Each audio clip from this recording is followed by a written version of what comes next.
ಮಹಾಶಿವರಾತ್ರಿಯ ಪ್ರಯುಕ್ತ ಕೋಲಾರ ಜಿಲ್ಲೆ ಮುಳಬಾಗಿಲು ತಾಲೂಕಿನ ಪುರಾಣ ಪ್ರಸಿದ್ಧ ಶ್ರೀ ರಾಮಲಿಂಗೇಶ್ವರ ಸ್ವಾಮಿ ಬ್ರಹ್ಮರಥೋತ್ಸವದ ಅಂಗವಾಗಿ 15 ದಿನಗಳ ಕಾಲ ನಡೆಯುವ ಜನಗಳು ಮತ್ತು ರಾಸುಗಳ ಜಾತ್ರೆಯಲ್ಲಿ ಸತತವಾಗಿ 15 ವರ್ಷಗಳಿಂದ ನಡೆಸಿಕೊಂಡು ಬರುತ್ತಿದ್ದರು.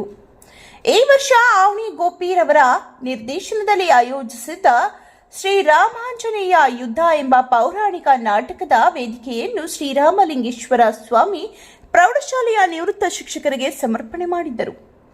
ಶ್ರೀರಾಮಲಿಂಗೇಶ್ವರ ಸ್ವಾಮಿ ಪ್ರೌಢಶಾಲೆಯ ಹಳೆಯ ವಿದ್ಯಾರ್ಥಿಗಳ ಸಹಕಾರದಿಂದ ಈ ಕಾರ್ಯಕ್ರಮ ಯಶಸ್ವಿಯಾಗಿ ನಡೆಯಿತು.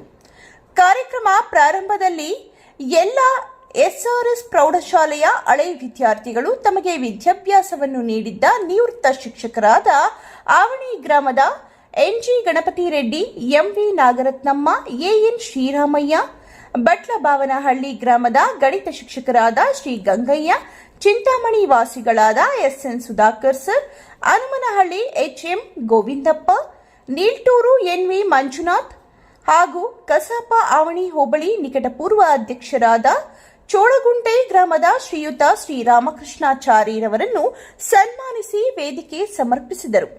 ಕಾರ್ಯಕ್ರಮದಲ್ಲಿ ಎಸ್ಆರ್ಎಸ್ ಪ್ರೌಢಶಾಲೆಯ ಹಳೆಯ ವಿದ್ಯಾರ್ಥಿಗಳಾದ H Anand, NG Hariprasad, R Chandrashekar, KPS ಶಿಕ್ಷಕರಾದ A Prakasha, RC Chandrappa, Yadahalli Y Somashekar, ವಕೀಲರಾದ KM Munirathnam, Avani doctor Latha, Jalaja, BS Murali, R Vijayakumar, GC Somashekar, ನಾಟಕ ನಿರ್ದೇಶಕರಾದ ಆವಣಿ ಗೋಪಿ, ಶಿಕ್ಷಕರಾದ ರಾಮೇನಲ್ಲೂರು ನಾರಾಯಣಸ್ವಾಮಿ, ಶಿಕ್ಷಕಿ ಜೆ ಸಂಧ್ಯಾರಾಣಿ, ಜೆ ಮಂಜುನಾಥ್ರವರ ಶ್ರೀಮತಿ ಲಕ್ಷ್ಮೀಪ್ರಿಯಾ, ಇನ್ನು ಅಸಂಖ್ಯಾತ ಶಿಷ್ಯವೃಂದ ಮತ್ತು ಜಾತ್ರೆಗೆ ಆಗಮಿಸಿದ್ದ ಸಾವಿರಾರು ಕಲಾವಿದರು ಈ ಕಾರ್ಯಕ್ರಮಕ್ಕೆ ಸಾಕ್ಷಿಯಾಗಿದ್ದರು.